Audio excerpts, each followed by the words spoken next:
বড় দোকানটা ছিল না গেছে এই যে পরে ওইটা পরে যে তার আগে দিয়ে আগে এখানে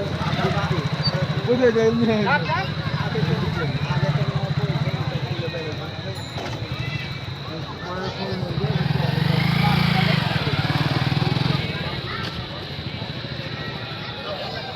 পানি খাওয়া দেখে